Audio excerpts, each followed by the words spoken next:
They say you shouldn't poke a sleeping bear, but these particular bears, the self-appointed monarchs of the Lakeview Serenity Homeowners Association, hadn't just poked. They'd driven a marquee stake through its paw, dressed it in lenzatul, and started charging admission.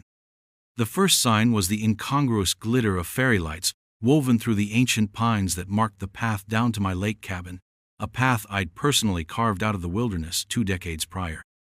The second was the sound, a saccharine pop song mangling the usual symphony of loons and lapping water against my dock. I'd come up to my sanctuary, my fiercely guarded refuge on the shores of what was, unequivocally, my lake, expecting solitude. Instead, I found a full-blown wedding reception spilling onto my private dock, a monstrosity of rented chairs and pastel decorations defiling the weathered cedar. They hadn't just trespassed, they'd colonized. The sheer, unmitigated gall of it hit me like a physical blow, a wave of nausea mixed with a cold, crystalline rage. This wasn't just an encroachment. This was a declaration of war. They crossed a line, etched not just in property deeds gathering dust in the county clerk's office, but in the very marrow of my being. This lake, this shoreline, this dock, they were extensions of my soul, bought with sacrifice and maintained with quiet devotion. And this HOA, a committee of busybodies whose primary function seemed to be the micromanagement of lawn gnome aesthetics, had decided to monetize my peace, my land. I watched from the tree line, the scent of pine sharp in my nostrils, a counterpoint to the cloying sweetness of whatever cheap champagne they were serving. The bride, oblivious, was giggling. The groom, equally clueless, was attempting a clumsy dip. And presiding over it all, clipboard in hand, radiating an aura of smug self-importance, was Brenda McIntyre, HOA president, empress of enforced conformity. They didn't know. They couldn't possibly know. They saw a quaint, somewhat isolated lake cabin and an empty dock, and assumed it was theirs for the taking, a charming rustic venue for their little enterprises. They hadn't bothered to look at the plat maps, the detailed surveys that showed my property line extending not just around my lake cabin, but encompassing the entire shoreline of this secluded cove, including the very ground beneath the community's much-vaunted marina, my marina. They were dancing on the edge of a legal volcano, and Brenda was about to learn the true meaning of an eruption. The cold fury began to coalesce, not into blind anger, but into a plan, precise and methodical. This wouldn't be a shouting match. This would be a dismantling. Brenda McIntyre. Her name had become a local legend, a byword for petty tyranny. She descended to the HOA presidency on a platform of restoring community standards, which apparently translated to measuring grass height with a micrometer and issuing fines for unapproved mailbox colors. My lake cabin, technically within the broader geographic sway of the HOA, but practically an independent fiefdom due to its unique land grants predating the association, had largely remained off her radar. I paid my dues for the shared road maintenance, a pittance, and otherwise existed in a state of benign neglect, which suited me perfectly.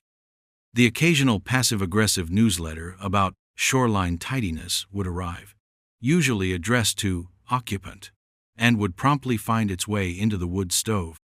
My interactions with the HOA had been minimal, transactional. I preferred it that way. I was a man who valued privacy with an intensity that bordered on the pathological, a trait honed by years in a profession where discretion wasn't just a virtue, but a survival mechanism. This lake, this specific parcel of land encompassing the entire western shoreline and the deep water marina, wasn't just a retreat. It was a fortress of solitude. A legacy from my grandfather, who'd had the foresight to buy up the entire undeveloped basin when it was considered worthless swampland. He'd seen its potential, its raw beauty, and secured it with an ironclad title that had weathered decades of opportunistic developers and bureaucratic meddling. The marina, a modest affair of 20 slips, was a revenue stream I tolerated, managed remotely through a very capable local agent, its income largely funding the conservation of the surrounding woodlands I also owned. The HOA, in their infinite wisdom, used a few of these slips for their community pontoon boat, and considered the marina access a public right-of-way, an assumption I'd never bothered to correct because, frankly, their delusion hadn't impacted me directly, until now. The wedding wasn't an isolated incident of poor judgment. It was the culmination of a creeping arrogance, a belief that their authority was absolute. I could almost hear Brenda's internal monologue. It's for the community. It's a beautiful spot. No one is using it. The dangerous trifecta of entitlement, ignorance, and opportunity. My family, my wife, Sarah, and our 2 kids were my emotional anchor, the reason I fought so fiercely to protect this haven. They loved this lake cabin, the freedom it represented. The thought of their sanctuary being violated, turned into a cheap event venue by a petty dictator like Brenda, ignited a protective instinct that was primal. This wasn't just about land. It was about peace, about legacy, about the sanctity of home. And Brenda, with her rented chairs and saccharine music, had just trampled all over it. My initial impulse was to stride down there, voice booming, and scatter them like startled deer. But that was too crude, too imprecise. This required surgical precision, a response so overwhelming, so legally unassailable, that the HOA would be permanently neutered. The fight wouldn't be on my dock. It would be in their meticulously kept minutes, in their carefully crafted bylaws, in the very foundation of their assumed power. The music faded, replaced by the awkward clinking of glasses during a toast. I slipped back from the tree line, the image of the wedding seared into my mind, a symbol of their profound, almost breathtaking miscalculation. My lake cabin, usually a haven of rustic comfort, suddenly felt like a command bunker. The first call was to Marcus Thorne, my lawyer. Marcus was less a bulldog and more a specter of legal doom, a man whose quiet demeanor belied a mind like a steel trap and a vocabulary that could flay an opponent in open court. "Marcus," I said, my voice devoid of emotion, "we have a situation at the lake. Code classification, aggravated trespass with intent to monetize." There was a pause. "Elaborate," he finally said, his tone already shifting from barrister, on his weekend, to legal predator, on the hunt. I laid it out. The wedding, the HOA, Brenda McIntyre, my dock, my shoreline, my lake, my marina. I could almost hear him smiling. "And they are currently celebrating this union on your property?" he asked, a hint of what might pass for amusement in his voice. "Affirmative. Full catering, open bar, a distinct lack of permission," he hummed. "The deeds, Arthur. The original surveys. The marina licensing agreements. Have them scanned and sent. I presume the HOA has no formal lease agreement with you for the use of, well, any of it." "Presumption correct," I replied. "Their entire operational model regarding the western shoreline and the marina appears to be based on wishful thinking and a complete disregard for county records." Marcus chuckled. A dry, rustling sound. "Brenda McIntyre, you said? Oh, this will be educational for her." The next step was intelligence. While Marcus prepared the initial salvo of legal notices, I needed eyes and ears. That brought me to Raptor Reynolds, my eccentric neighbor from the other side of the wider lake community. A retired signals intelligence NCO with an unhealthy obsession with local government conspiracies and a truly impressive collection of surveillance drones. Raptor lived for this kind of drama. He saw the HOA not just as overbearing, but as a nascent deep state.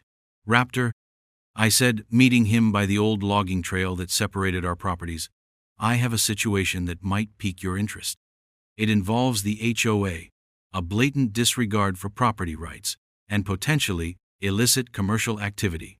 His eyes, magnified by thick glasses, lit up like a pinball machine. "Brenda?" he whispered, as if invoking a dark deity. "The same." I explained the wedding on my dock, the audacity. He practically vibrated with excitement. "They've gone too far this time, Arthur. Too damn far. Using your pristine shoreline for their bourgeois bacchanals." I knew it. Knew they were running some kind of racket with that community pontoon boat down at the marina. His conspiracy theories often bordered on the absurd. but his tech skills were undeniable. I need documentation, Raptor. Every angle, every conversation you can ethically, or perhaps not so ethically, capture. I need to know how deep this particular rabbit hole goes. Who authorized this? Who profited? Are there other events planned for my land? Raptor rubbed his hands together. Operation Reclaim the Lake is a go. My Whisperwind drone is equipped with 4K video and parabolic microphones. They won't see or hear a thing. By morning, you'll have a dossier on Brenda's folly that would make the NSA blush. The moral violation of my dock, my serene lakefront, being turned into a commercial venue without so much as a by your leave, was the spark. But it was the thought of my family's cherished escape being systematically defiled that fueled the furnace of my resolve. This wasn't just about stopping a wedding. It was about dismantling an entire edifice of perceived authority built on my land, my forbearance, and my lake. The initial volley from Marcus Thorne's office landed on Brenda McIntyre's faux mahogany desk with the subtlety of a tomahawk missile. It was a masterpiece of legal belligerence, a cease and desist order so comprehensive it covered everything from unauthorized congregation to the unlicensed serving of canapés on private property. It detailed, with excruciating precision, the metes and bounds of my land, referencing survey markers, riparian rights, and the inconvenient truth that the entirety of the community marina, including its access road and parking lot, sat squarely within my domain. The letter demanded immediate cessation of all commercial and social activities on my property, full restitution for damages, the scuffs on my dock, the trampled wildflowers along my shoreline, and a public apology to be circulated to all HOA members. Failure to comply within 24 hours would result in immediate legal action, including, but not limited to, claims for trespassing, unjust enrichment, and punitive damages. Brenda's response, relayed through the HOA's flustered part-time paralegal, was a masterclass in arrogant dismissal. "Mr. Thorne," she'd apparently huffed, "your client is clearly mistaken. The lakeside facilities, including the main dock and marina, are community assets, managed by the HOA for the benefit of all residents. We have been hosting events here for years." She even attached a copy of their lakeside event package brochure, complete with pictures of my dock advertised as the Sunset Serenity Pavilion. This, Marcus informed me gleefully, was akin to a burglar providing a detailed inventory of stolen goods. Raptor, meanwhile, was proving invaluable. His drone footage, delivered on an encrypted drive, was cinematic in its condemnation.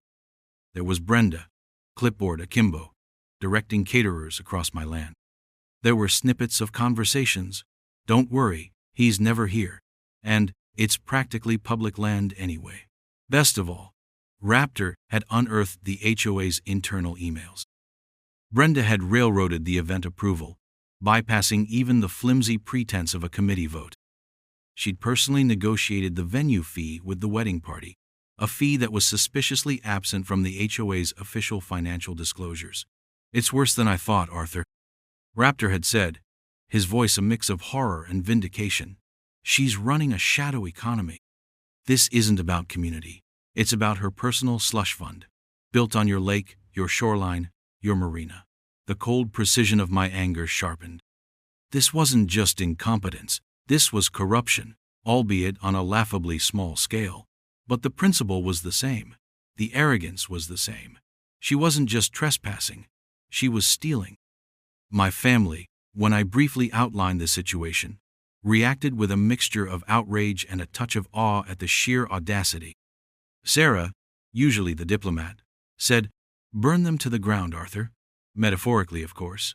The kids just wanted to know if they could still fish off the dock. "Soon," I promised. "Very soon. And it will be our dock again, exclusively." The status reveal was imminent. Brenda and her cronies operated under the delusion that I was just another absentee owner of a quaint lake cabin. They had no concept of the extent of my holdings, the legal fortifications built by my grandfather. They were about to receive a very public, very expensive education in property law. The line had been crossed, the moral Rubicon traversed with a champagne flute in hand. Now, the tactical retaliation would escalate. This was no longer a skirmish, it was a campaign. Phase 1 of an operation is always about establishing dominance, seizing the initiative. Marcus Thorne, armed with Brenda's self-incriminating brochure and Raptor's damning intel, filed for an emergency injunction. The hearing was scheduled with surprising alacrity, a testament to the clarity of our claim and the blatant nature of the infringement. The judge, a no-nonsense woman named Henderson who had a reputation for surgically dissecting flimsy arguments, took one look at the plat maps overlaid with photos of the wedding on my dock and raised an eyebrow so high it nearly disappeared into her hairline. The HOA's lawyer, a harried young man who looked like he'd dressed in the dark, attempted to argue prescriptive easement and long-standing community use. Marcus countered with the original land patents, deeds tracing ownership back to the early 20th century, and the undeniable fact that my grandfather had explicitly granted only limited, revocable access to the main road, not the entirety of my lake frontage or the marina. Your Honor, Marcus stated, his voice a calm river of lethal intent, the HOA has not only trespassed, but has engaged in commercial enterprise on private property, misrepresenting its authority and potentially defrauding its clients. This isn't about community use, it's about conversion and unjust enrichment. My client owns the shoreline, he owns the dock, he owns the land under the marina. Every single plank, every piling. The judge's gaze flickered to the HOA's lawyer. Do you have any documentation? Any lease agreement? Any recorded easement that contradicts Mr. Thorne's evidence concerning the shoreline or the marina structures themselves? The lawyer shuffled his papers, his face paling. Well, Your Honor, the understanding has always been, understanding is not a legal document, counsel. Judge Henderson cut him off, her voice like chipped ice. Injunction granted. The Lakeview Serenity Homeowners Association is hereby restrained from accessing, utilizing, or promoting any portion of the plaintiff's property, as delineated in Exhibit A, for any purpose whatsoever, pending further litigation. This includes the primary dock structure and the entirety of the Lakeview Marina facilities. A bond of $50,000 will be posted by the plaintiff to cover any potential damages to the defendant, should this injunction be found to be wrongfully issued, though, frankly, counsel, I'm struggling to see that eventuality from here. The sound of the gavel was like a starter pistol. Brenda McIntyre, who had attended the hearing looking imperiously confident, turned a shade of puce that clashed spectacularly with her fuchsia blazer. The visual cue was clear. Her world was tilting. The next step was physical reclamation. Armed with the court order, I hired a reputable local fencing company. Not for a decorative picket fence, but for a serious 8-foot chain-link barrier, topped with discreet but unambiguous private property no trespassing signs.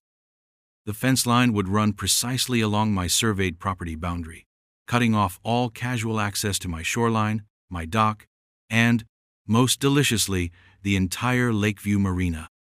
The marina users, most of whom were decent folks who paid their slip fees to the HOA, fees which, it turned out, Brenda had been skimming, were about to discover who their actual landlord was. This was not just about punishing Brenda. It was about re-establishing order, about drawing a clear, unbreachable line. My land, my lake, my rules. The absurdity of the HOA's position was now laid bare, not in a private letter, but in a court of law. Their power, built on bluster and assumption, was crumbling. The legally lethal approach was working. Brenda McIntyre did not take the injunction well. Instead of quiet capitulation, she doubled down, her narcissism apparently rendering her incapable of comprehending defeat. She called an emergency HOA meeting, not to explain the legal catastrophe, but to rally the troops against the hostile takeover by a greedy outsider. Raptor, who had infiltrated the meeting with a hidden camera in his emotional support water bottle, provided a transcript that was pure gold. This man, Brenda had thundered, her voice quivering with manufactured outrage. This, Arthur Harrison, is trying to steal our community assets. our beautiful lake access, our marina. For years, we have maintained these facilities, poured our HOA dues into them. She conveniently omitted the part where our marina was built on my land, and our dues were being siphoned into her discretionary fund. A few brave souls in the audience, neighbors who had long chafed under Brenda's reign, dared to ask about the court order, about the property deeds. Brenda dismissed them with a wave of her hand. Legal trickery. He's using fancy lawyers to twist the facts. But we will fight this. We will not let him destroy our community. Her rhetoric was inflammatory, designed to incite fear and resentment. She portrayed me as an invading warlord, rather than a property owner asserting his legitimate rights after a profound violation. This was tactical retaliation on her part, an attempt to sway public opinion within the small pond of the HOA. She underestimated me. She underestimated the clarity of the law. And she drastically underestimated the growing discontent among her own members, many of whom were tired of her imperial decrees and questionable financial management. My sidekick, Raptor, was having the time of his life. She's digging her own grave with a silver spade, Arthur. He cackled, reviewing the footage. She's actually claiming the HOA built the marina. The Historical Society records show your grandfather commissioned it in '78. This new development, Brenda's defiant stand, simply added fuel to my cold fire. She was making it easier, providing more rope. My legal ally, Marcus, was already drafting contempt charges based on her public statements misrepresenting the court order. But I had a more direct, more visceral countermove planned for the marina itself. The injunction gave me the right to secure my property, and secure it I would. The fence company was scheduled to begin work the next morning. The no trespassing signs were custom-made, large, and printed with the relevant county statute numbers. The stage was being set not just for a legal victory, but for a public unmasking. Brenda's power was built on the illusion of control over the lake's prime amenity, its shoreline and the marina. By demonstrating, unequivocally, that this control was mine, her entire edifice of authority would collapse. The supporting cast of neighbors, the silent majority, were starting to murmur. A few had discreetly reached out, expressing support, sharing their own stories of Brenda's overreach. They were becoming rebellion fodder, just waiting for a clear signal. The signal was about to be a very, very tall fence. The arrival of the fencing crew at dawn was a spectacle. Their trucks, laden with rolls of chain link and steel posts, rumbled down the access road to the marina, my access road. I was there to meet them, armed with the court order, the survey maps, and a thermos of strong coffee. The foreman, a grizzled man named Hank, looked at the plans. So, you want it right along this line, cutting off the whole shebang? Marina, parking lot, the little picnic area? Precisely, Hank, I said. And signs every 20 feet. He whistled. Gonna ruffle some feathers. That's the general idea. As the first post was driven into the ground, a visceral sense of satisfaction settled over me. This was tangible. This was real. Each clang of the hammer was a nail in the coffin of Brenda's delusion. Predictably, Brenda herself appeared shortly after sunrise, her face a mask of fury. She was accompanied by a bewildered-looking local sheriff's deputy she'd apparently summoned. What is the meaning of this? She shrieked, pointing a trembling finger at the nascent fence line. You can't do this. This is HOA property. I calmly handed the deputy a copy of the injunction. He read it slowly, his expression shifting from dutiful concern to dawning comprehension. He then looked at Brenda. Ma'am, this court order seems pretty clear. He has the right to secure his property, Brenda sputtered. But the marina. People have boats here. It's a community asset. According to this, the deputy said, tapping the document, it's his asset, and he's choosing to fence it. My hands are tied, ma'am. This is a civil matter, and the court has spoken. He then tipped his hat to me. Long as you stay on your side of the line marked by the judge, Mr. Harrison, you're good. Try to keep the peace, folks. He then beat a hasty retreat, clearly wanting no part of the ensuing meltdown. Brenda paced, livid. This is an outrage. I'll sue you. You'll do nothing, Brenda, I said, my voice quiet, but carrying the weight of absolute certainty. Because you have no legal standing, you built your little kingdom on sand, or rather, on my land. The tide has come in. Throughout the day, as the fence rose steadily, cutting off the marina from the HOA's imagined domain, a small crowd of residents gathered. Some looked shocked, others grimly satisfied. A few of the boat owners, whose slips were now behind a locked gate, approached me, not with anger, but with questions. I explained the situation calmly, showed them the proof of my ownership, and explained that the marina had been operated under false pretenses by the HOA. I have no quarrel with you, I told them. The marina will reopen under new, legitimate management. My management. There will be proper lease agreements, transparent accounting. What Brenda was doing was, at best, mismanagement, and at worst, fraud. This was phase 2 of the tactical retaliation, demonstrating control, offering an alternative. The fence was the physical manifestation of the legal victory. The locked gate to the marina, with a large sign detailing my ownership and contact information for new marina lease inquiries, was the psychological nail. My tech-savvy sidekick Raptor was in his element, flying his drone from a discreet, legally permissible distance on his own property to capture the entire installation and Brenda's increasingly frantic reactions. The drone surveillance footage is epic, Arthur. He chortled over the phone. She tried to order the fence crew to stop. They just ignored her. Then she started taking pictures of their license plates. It's a meltdown of historic proportions. The porch light of my lake cabin, when I switched it on that evening, seemed to shine brighter, a beacon of reclaimed territory. The fence stood as a stark boundary, a testament to defiance against petty tyranny. My lake felt like my lake again. My shoreline was secure. The visual metaphor was potent. The public reckoning was inevitable. Brenda, desperate and increasingly unhinged by the chain-link reality now surrounding my marina, called yet another emergency HOA meeting. This time, however, the agenda was forced by a petition signed by a significant number of residents, many of them marina slipholders, demanding answers. They were no longer silent. They were rebellion fodder activated. The meeting was held in the community clubhouse, a sterile room that suddenly felt like a courtroom. I attended, naturally, with Marcus Thorne at my side. Raptor was also present, ostensibly as a concerned resident, but with multiple recording devices cleverly concealed. The atmosphere was thick with tension. Brenda sat at the head table, flanked by the remaining loyalists on the HOA board, her face pale, but her expression defiant.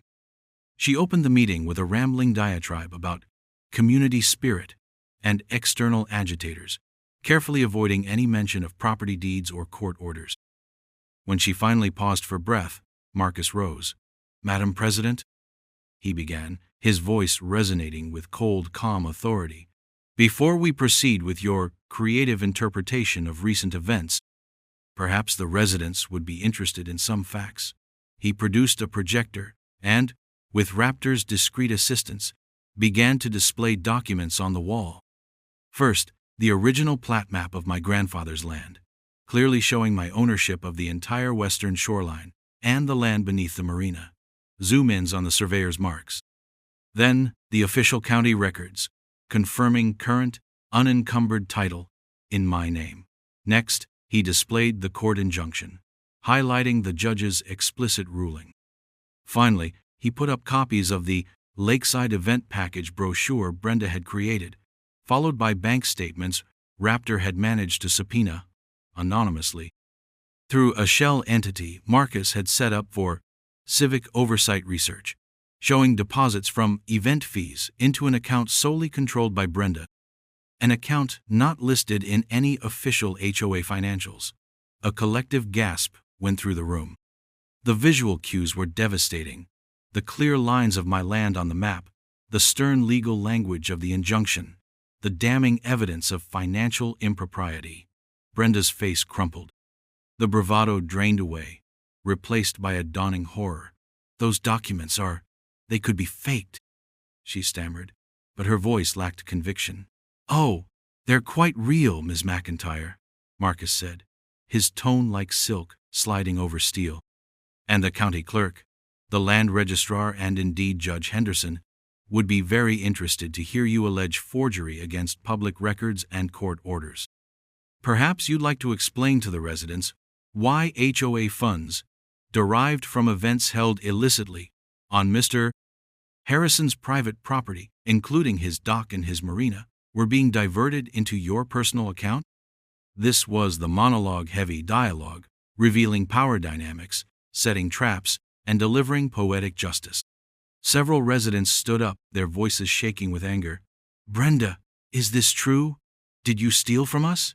We paid for weddings on that dock." The supporting cast of neighbors had found their voice.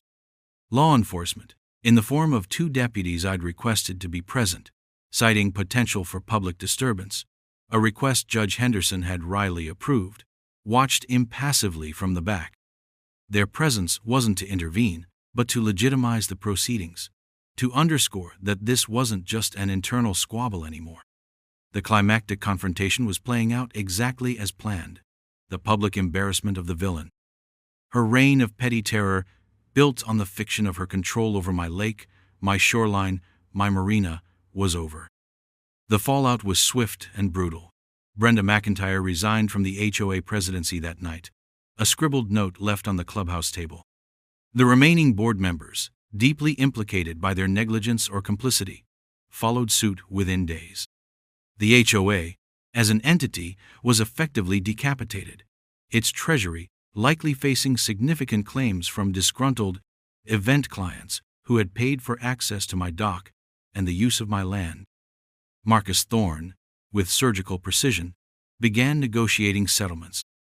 The wedding couple from that fateful day, mortified to learn they'd been unwitting trespassers and pawns in Brenda's scheme, received a full refund from Brenda's now frozen personal account, thanks to a swift lien and a sincere apology from me. I even offered them a complimentary, legally sanctioned photo session on my dock as a gesture of goodwill. They politely declined, eager to put the whole embarrassing episode behind them. The local news picked up the story. HOA president, ousted amidst land ownership scandal and financial mismanagement claims. The on-screen text of the headline, a satisfying visual.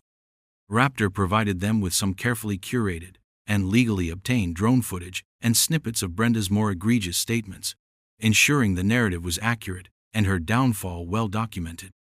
My fence remained, a clear demarcation of what was mine. I immediately began the process of reorganizing the marina.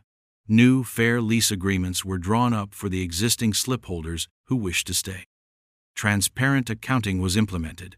A portion of the legitimate marina revenue was earmarked for local conservation efforts around my lake, a symbolic cleansing of Brenda's greed.